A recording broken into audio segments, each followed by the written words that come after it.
Ba-da-da-da-ba-da-ba. GetScene!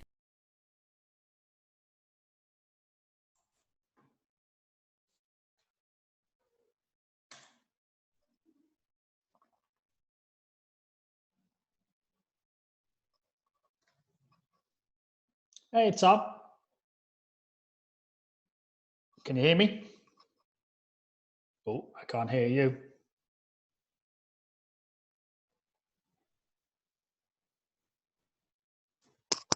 Can you hear me? I can't hear you.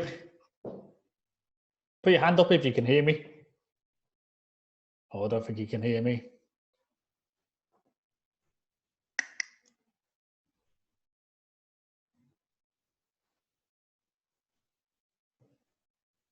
Give it a little bit of a pause. Yeah, Here we go. Here we go. Walking. How are we, man? I'm pretty good, thanks. Yeah, I'm feeling good. It's nice that we've got a good weather, getting outside to do some work and that. Yeah, So it is very nice. Still a bit of a wind chill, but yeah, then again, you can't really do much apart from go out your garden or do a little walk. But yeah, it is very nice. So yeah, I was going to say, just for anyone who's listening in the ether, this is Tom from howdy. Arterfacts. Yes. So yeah, do you want to just introduce yourselves? And then normally the format is we just chat for a bit. Yeah, chat crap mostly. Yeah, see how it's going. See how you got started in the whole setting up your business, and then take it from there. Nothing crazy. Yeah, sure. Be stressful, and yeah. So yeah, Keep it introduce yourself, dude. Cool. So as Dave said, the name's Tom Clark. I'm the founder of a company called Arterfacts.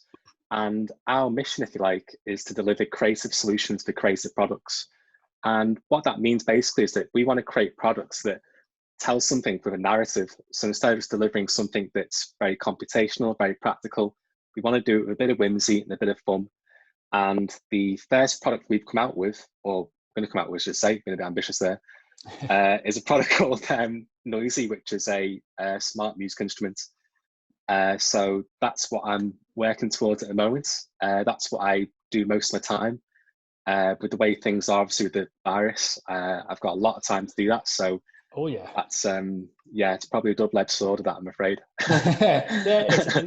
Like it's very much crazy time. Kind of I was about to say a blessing and a curse, but it's definitely not a blessing. But It's it not, has no. but it has given like some kind of, I don't know, some new angles, some new pivots. So you yourself, you're a teacher in a day-to-day job, aren't you? So how's that going, Yeah, especially with the virus? yeah. I've been in education now for about 5 years, and this is completely unprecedented. Yeah. I've never known anything like it before. I work in a secondary school, so I feel lucky in the sense that the kids were surprisingly mature about it. I think a lot of outsiders would get the impression that teenagers would kind of make jokes about it and kind of spread rumors, but they were all really decent about it, and they're actually quite sad to be leaving school because all the mates would be there and they wouldn't be able to see them. So Yeah. that was quite sad actually leaving school, but I hope they're all safe. And I think for most of the teachers, it's a very strange period because on the one hand, they've been asked to stay away from school, but we have key workers who need to be in, and some are volunteered to be in to help the kids as well. So it's just been a very strange period, trying to work from home as well. And obviously we don't know when we're going to go back as well. So there's that kind of anxiety about it. Yeah. I know we spoke like offline, when was it? Maybe last week, about when you're potentially going back. And then the government said, oh, another 3 weeks I'll be in kind of isolation. Like, I honestly don't think it's just going to be 3 weeks. It's going to be months and months and months, because they're saying, oh, the virus is going to be here for the next year, but we're only going to be in isolation for 3 weeks. That's more of just a general, don't make everyone go a bit crazy or storm the streets, get any more items from the shops, keeping it and more the government was mellow. saying that the older kids are more vulnerable than the younger kids, which I don't get. I'm not sure about that one, but apparently the younger kid's going to go back first, so okay, we'll see how that goes on. So let them deal with it. Like, we could just sort out all the business stuff. So how have you found not being in school then? You've got a lot of time to put onto your building of your company, because apparently this whole web series. I say series, that's very ambitious naming, but yeah, kind of web platform. It's just checking on how every other startup's doing. So obviously, you know, us Scenegraph, we're a startup, although we've been going for about a year and a half, maybe. Still in the startup phases, still trying to scale up because we're about to hire a couple of people, get some interns and whatnot, and then the virus hits, and it's like, oh, okay, then let's try and pivot, let's try and just stay on our feet. So we're already very honest with about that stuff. So again, to reiterate, the whole premise of this is kind of just chatting with startups and just seeing how it's going, and hopefully entertain a couple of people. And then so how are you kind of dealing with the whole startup, with being at home, not being in work, and trying to get everything sorted? Because you said that you've kind of spoken to a couple of investors, or you're getting ties with investors, and now you've got to go into Zoom meetings of it all. Well, previously I was trying to start up the business whilst obviously I was in school as well. So the structure I had was that I'd, you know, start work 8 o'clock, come home about 4 o'clock, 4:30 some days, because obviously go to the gym as well. Work on the business for an hour, work into the evening, and then maybe work the weekends as well. So I was very busy and very tired. But obviously the way things are now, I'm keeping that same structure. So I'm still starting, you know, work at the same time and everything. But now I'm completely focused on this business. And obviously, you know, it's not nice to say, but it is in a way godsend with the time I've got. You know, I've never had this opportunity before. So I've been able to work really hard on it. A business plan which I'd spent months trying to make really smart and really good is finally complete in, you know, massive weeks. That was absolutely fantastic. I was really proud of that. And obviously, as you say, you know, it's given me the opportunity to actually meet people during the day and actually have meetings, you know, that they can structure around their time, rather than me saying, okay, can we make it 4:30, you know, every single day at the same time. So that's been obviously, you know, great as well. It's a very hard balance, isn't it? Just to try and, because I found this is like when you want to build, but to build takes so much time and effort. Well, it has for me anyway. It's like time and effort, which should be dealing with your current clients. So how do you spend time to kind of get new clients when you should be spending it with current clients? Because obviously that's where money comes in, or, you know, reputation, etc. And it's a very hard balance for it all. So at the minute, I'm finding it a little bit more flexible because Nikki's joined, the other director. She's taken on a lot of responsibility. But for you, you're kind of a one-man band, aren't you? Pretty much, yeah. So how are you dealing with that? It's some deep questions here. I'm not gonna lie to you. I felt a lot of the weight on my shoulders, put it that way. Now I'm 30 years old now, and I first had the idea when I was 21, and I had to shelve the idea for probably a good 5 or 6 years, because, you know, when I graduated from uni, I did a music degree, and, you know, life kind of kicked in, and I realized I can't just keep on doing the same, you know, graduate repertoire of kind of going between jobs and daydreaming and stuff like that. I need to actually earn money. So I worked in, you know, retail for a few years, and that was a big learning experience, because it was completely unstructured. You know, the hours were different every week, and the idea for the business of products just kept on, you know, biting at me, like as if it was saying, no, this is the right way to go. And things just came to a head with my bosses one day, and I just quit the job, and I literally just did a training course on top of obviously what I'd done at university, so that helped to be back in school. I went to the library pretty much every day, just to and from home, just studying business, and it's just like a great period of kind of reinvention. And cool. I think kind of tying into what you were saying before, you know, about time and everything, you know, as you'll know yourself, you meet a lot of people in life who they say to, you know, oh, I wish I could do something like that, or I wish I could do that. That's great, not that. But I always feel like saying to them, you know, well, what's stopping you at the end of the day? You know, it's all very well saying, oh, I wish I could do that, and I would, but you need that drive. You need to do it, otherwise it's not going to happen. You know, work doesn't work itself. And so you've got to make those sacrifices. And fair enough, I've been lucky that I've been in good positions where I've been able to work on it. But I would say to anyone, if you're in a position like this where you have time, then just do it. Don't waste your time. Don't be idle. Oh yeah. Because you're only, at the end of the day, going to be young adult once. So yeah, just give it a crack. That's definitely what I've found, man. I'm 32 now. I've put on the filter. I was going through the settings on how to flip around the camera, because like the previous ones we did, everything was backwards.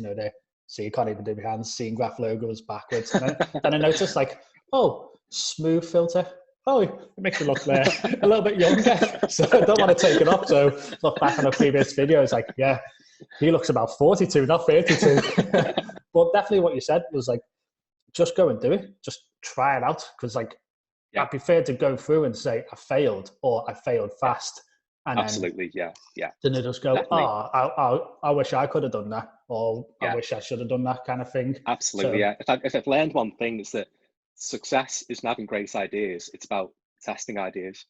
Because anyone can have a great idea or what they think is one. A great idea for some people could be a time machine, but we all know from Back to the Future that was a bad idea because they pretty much, they after part of history, and then they had to destroy it. So they tested it in the end. But no, I think success is about testing good ideas, so that, as you said, at least you then say, well, I had a crack, didn't work out, but at least I know now. That's the thing. Definitely. I was watching, I can't remember who it was only this morning as well, and he was talking about how a college professor in Stanford said to half of his class, I want you, whoever gets like 100 photographs will get an A. So half the class just had up to 100 photographs, wasn't really mattered about what it is. The more you got, the higher grades you got. So it's about quantity. Okay. And then the other half of the class was about quality. They just had to submit one photograph, and it had to be the best photograph ever. It's like just proper studying it. And he said like the class that had to figure out the best way to make this one photograph, a single photograph, they just spent all the time talking about it and theorizing it. Were the ones who just said, okay, here, go get 100 photographs and you get an A. Within that one group of 100 photographs, there was going to be an amazing one.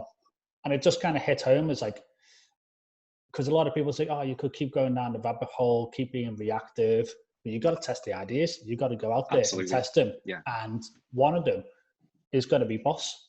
Hopefully more of them are going to be amazing and great.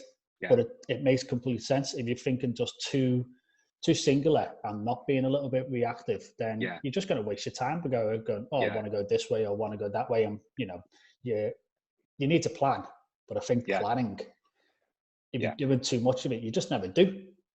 Yeah, I mean, I think this is one of the great kind of problems these days is that when we look back at innovation, if you think about the greatest innovations in history, whether it's the telephone, the personal computer, whatnot, they've all been things that people have developed, firstly for themselves, then secondly for other people. And so those innovations came out of need. Now, if you think about it, with the world we live in today, we don't need a lot of great things because we have obviously services, they really rise in popularity. Services now one of the greatest markets in the leisure and entertainment industry, makes billions every year. And the great thing about services is that obviously it's all centralized on our personal devices. So innovation in a kind of literal sense, in a physical sense, is kind of stagnant. And people therefore don't need to make things for themselves as much because other things are doing it for them. Whereas if you think about someone like, Alexander Bell making a phone, now he didn't make just one phone, he made several phones until eventually he got to the right one. Yeah. But then he didn't just keep the phone for himself. He thought, okay, this is going to be really useful. I can use it now, communicate between different offices in the building, and then expand it out from that. Same with the computer. You think about the personal computer, they made it for themselves and then other people got interested in it. And so I think these days it's about getting people to be interested in making things not just useful for themselves, but to actually think on a wider scale, okay, this is going to help other people.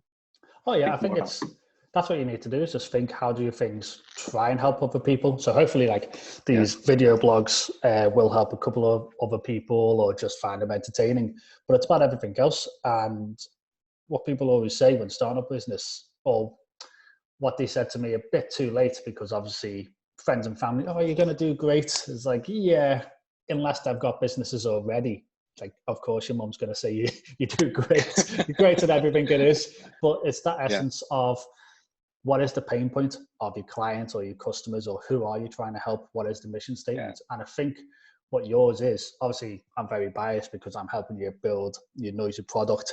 But it's having multiple musical instruments within one instrument, which is very customizable, and just makes it a hell of a lot easier just to play all the different varied instruments, violin, drums, guitar, all within one piece of equipment that's basically holds in your hand, smaller than a guitar.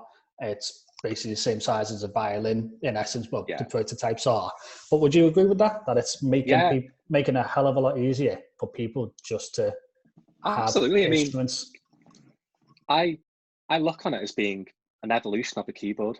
And the reason I think that is because when you look at keyboard technology, generally speaking, it hasn't changed since about 1981, 1982, when your big Japanese companies came over. They started making really cheap, affordable music technology. And not just Japanese, like Roland as well. Roland, Yamaha, Korg. And for the first time, you know, you could buy a portable, even battery-operated keyboard that made noises during that decade.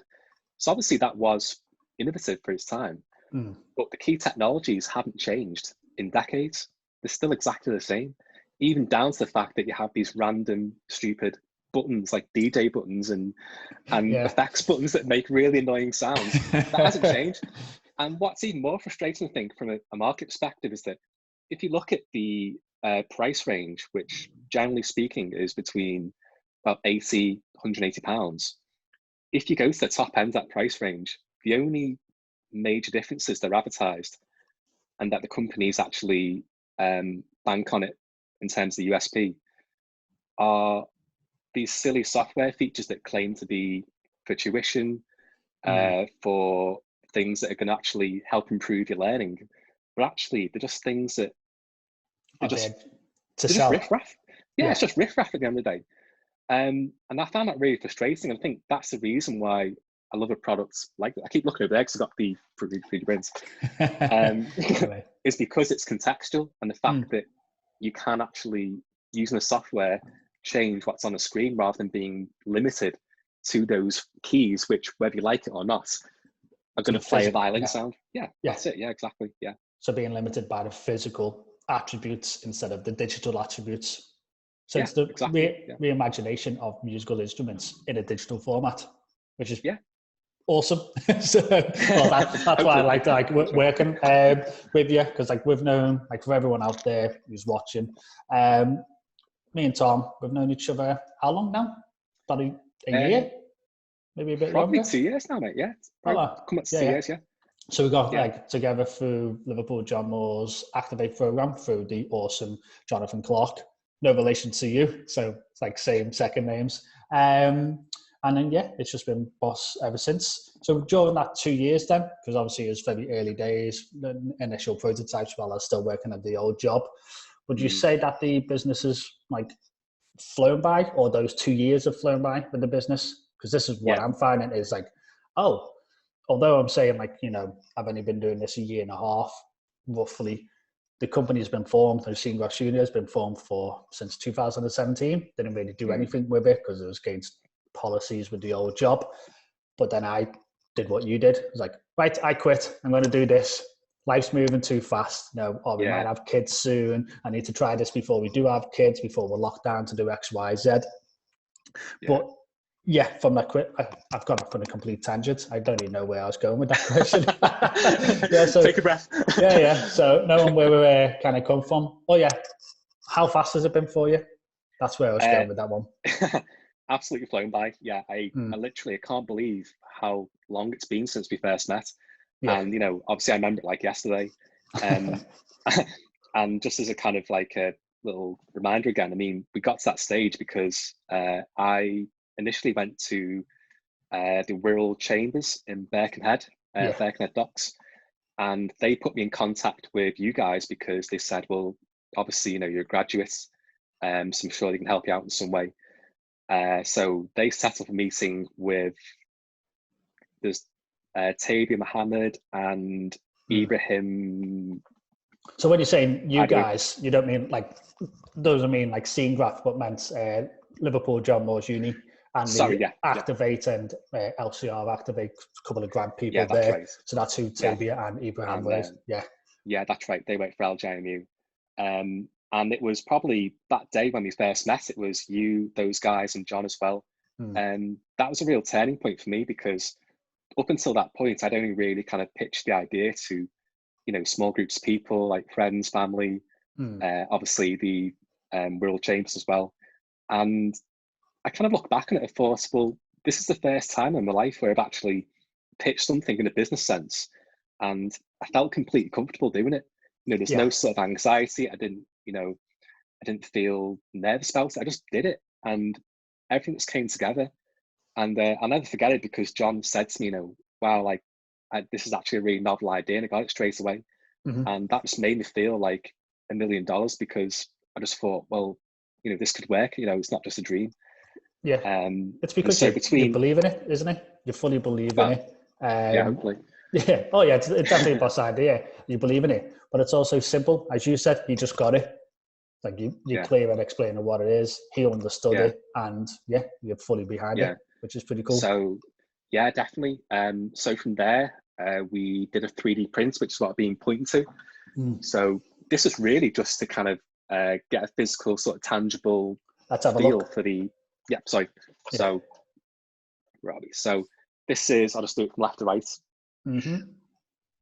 Okay. So if I just turn it around.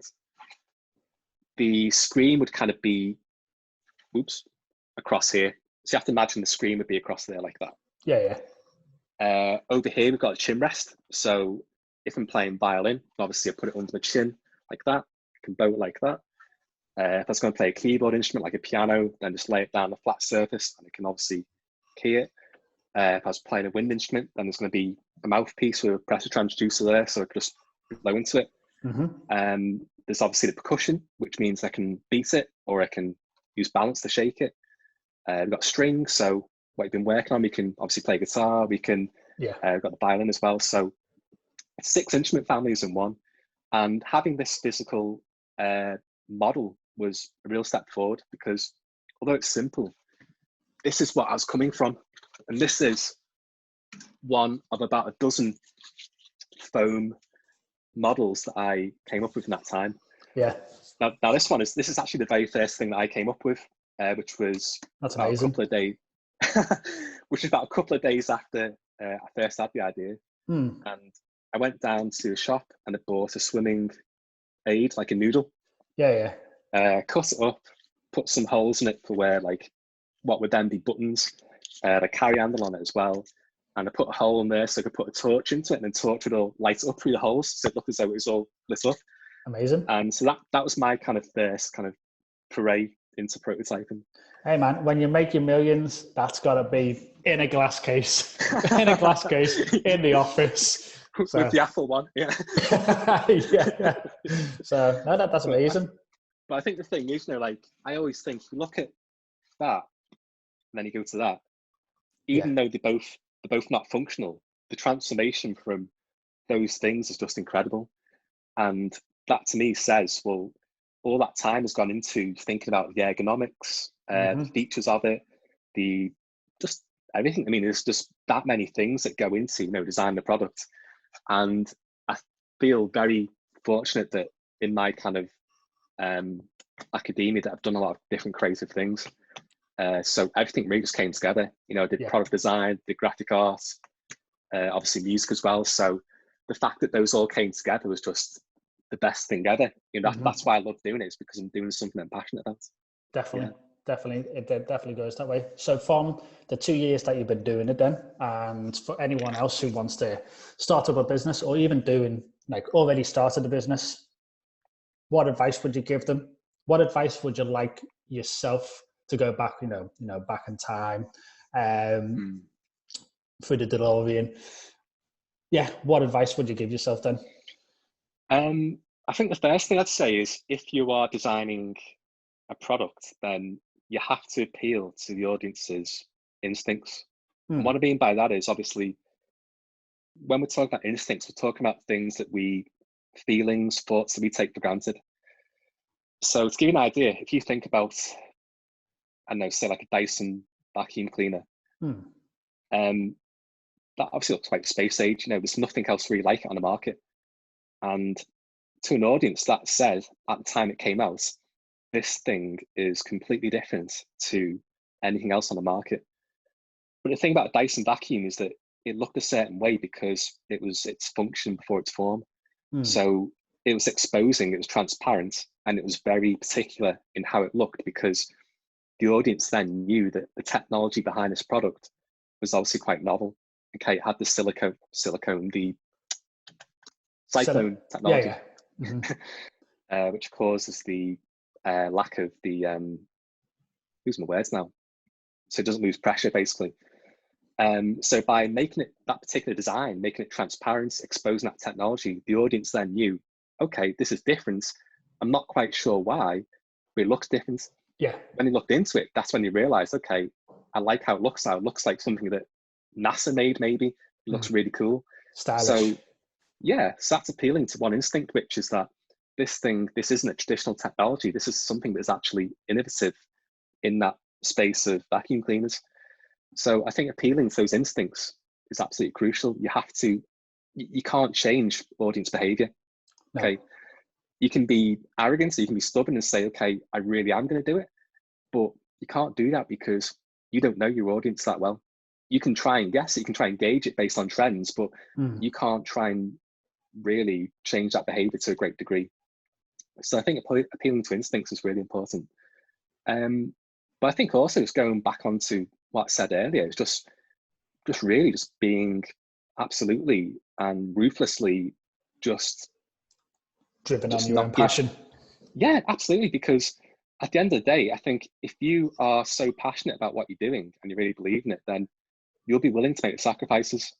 And I feel that these days, in particular, a lot of people aren't willing to make sacrifices. I think some people have good ideas, and they say, oh, I've got this great idea, I'm going to do that, I want to do this.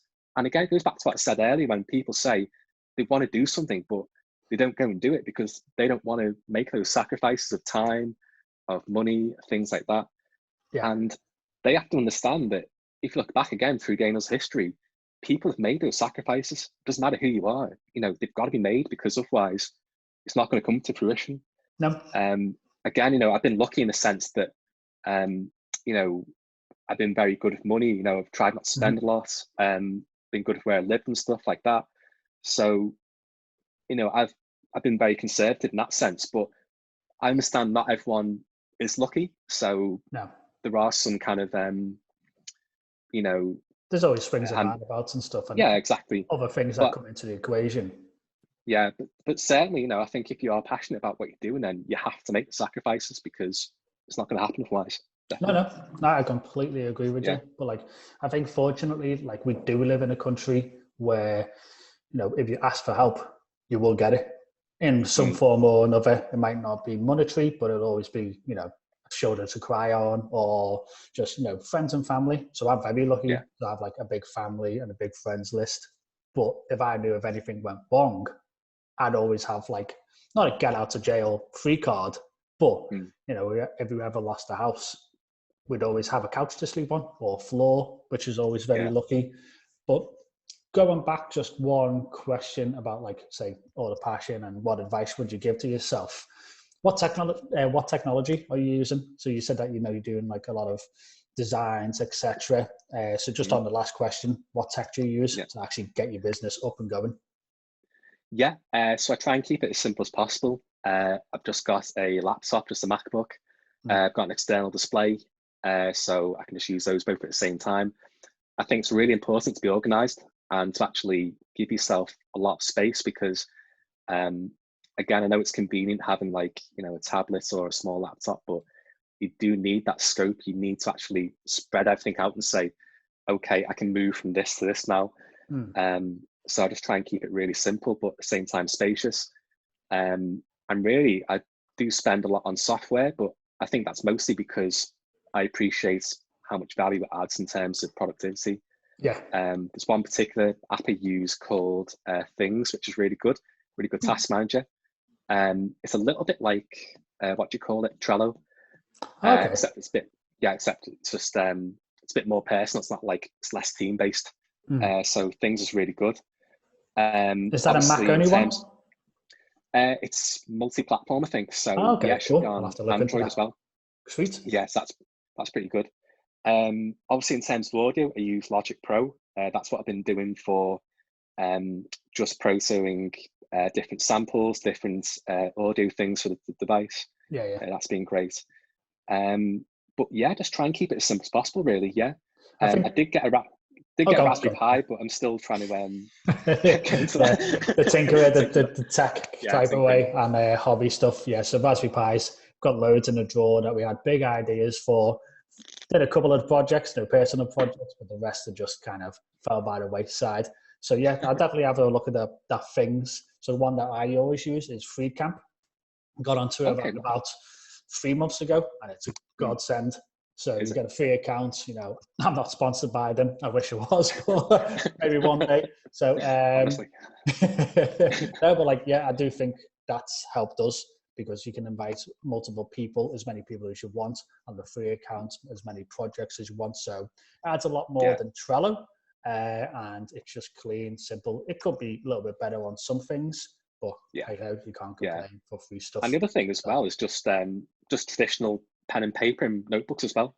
Definitely. I love to write. As kind of convenient as typing is, I love to just write on the book. It's nice. It feels good. It just gets everything out very fast. So typing on typing up words, typing what you kind of seeing in your head is not the same as drawing it. So you can type, I want to have a box. Cool. Yeah. Just draw a box. It's so much faster, isn't it? So you do need to be careful though, because this notebook here, this one, Star Wars. Awesome. This is the first notebook that I had with my kind of business ideas. It's got loads of stuff in it. Yeah. Going back to the very first pictures, I think. I can't find them. But the thing is, I was that naive when I first started this all, but I used to go to meetings with just this, and I used to go to network events, and I remember talking to who was it? It was some sort of growth expert, and I was like, "Oh yeah, I can share everything. I've got my book with me." And she dragged me on. She dragged me to the corner, saying like, "What are you doing? You could lose it." It's like, I forgot about that. So yeah, you have got to be careful. If you are taking anything physical. Oh yeah, definitely. It's like your whole IP, your whole company within one book, and it could just be definitely. So it's good to keep things digital, but yeah, I'm definitely one for pen and paper. Just get your ideas, get your plans. It's so much easier. Right, man. I think that's all the questions I had. It's just a general chit chat. It's great to see your very early prototypes. And I really enjoyed it. Sweet, man. Well, if there's nothing else, thank you very much, and I shall see you at the next one. Boss, thank you. See you soon. Thanks for having me. Anytime. Okay. See you in a bit. Bye. Bye.